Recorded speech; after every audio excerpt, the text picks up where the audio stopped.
Dans le prochain épisode de Demain nous appartient, la famille Curtis décide de prendre le large. Charlie arrive à l'improviste, à ses risques et périls. Nordine se sert de Victoire pour se débarrasser de William. Attention, les paragraphes qui suivent contiennent des spoilers sur l'épisode de Demain nous appartient diffusé mercredi soir sur TF1. Si vous ne voulez rien savoir, ne lisez pas ce qui suit. Mercredi 10 janvier dans Demain nous appartient. Timothée intègre la police pendant le petit déjeuner, Étienne et Bénédicte annoncent à Dorian qu'ils ont envie de reprendre la mer et quitter Sète, en famille, comme avant. Bénédicte explique à son fils qu'elle est fatiguée par le stress de l'affaire Langlois et qu'elle a besoin de repartir à zéro.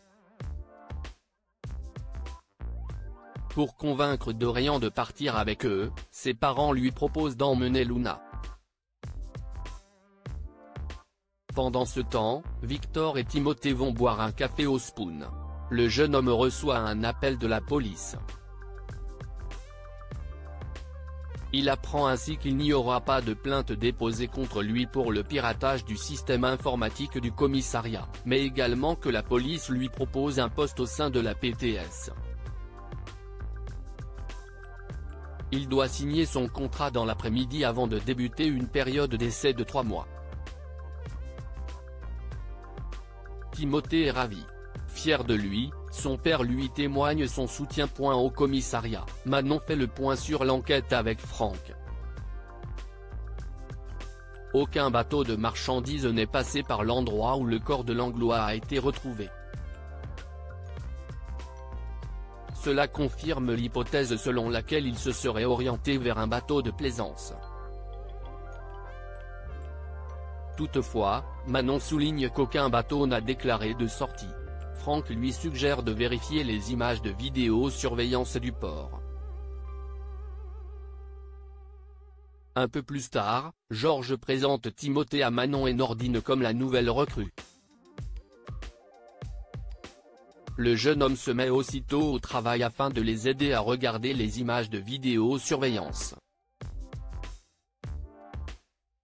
Au Spoon, Dorian propose à Launa de se joindre à sa famille pour quitter Sète. La jeune femme n'a absolument aucune hésitation à tout quitter pour suivre son petit ami. De retour chez lui, Dorian annonce la bonne nouvelle à son père. Il souhaite ensuite connaître la date du départ pour s'organiser. Lorsque son père lui répond qu'ils vont partir dans 2 ou 3 jours, Dorian est très surpris.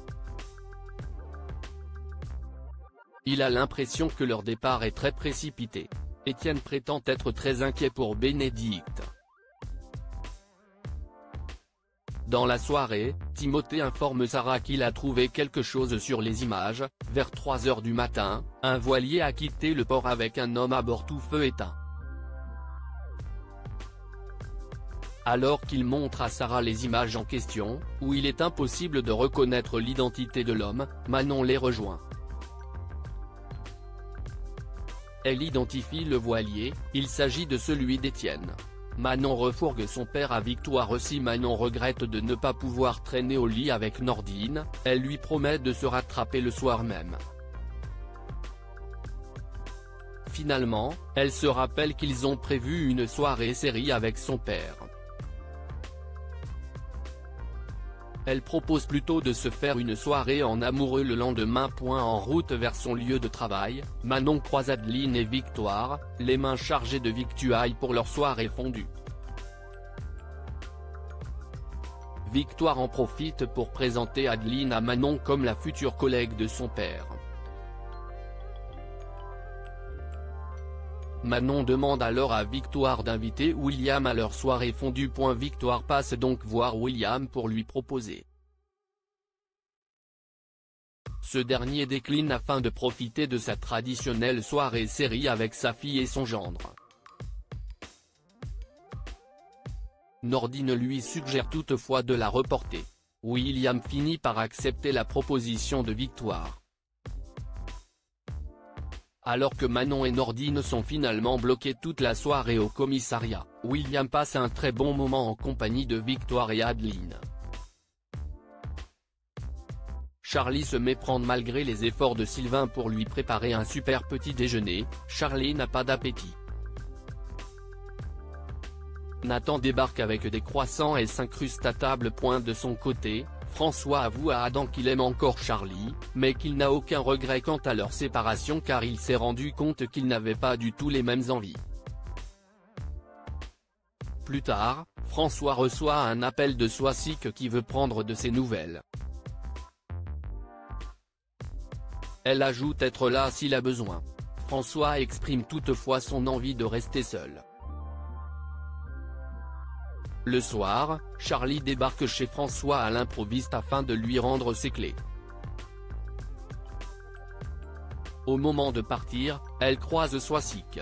Charlie se braque, souhaitant beaucoup de bonheur aux parents d'Adam avant de quitter les lieux.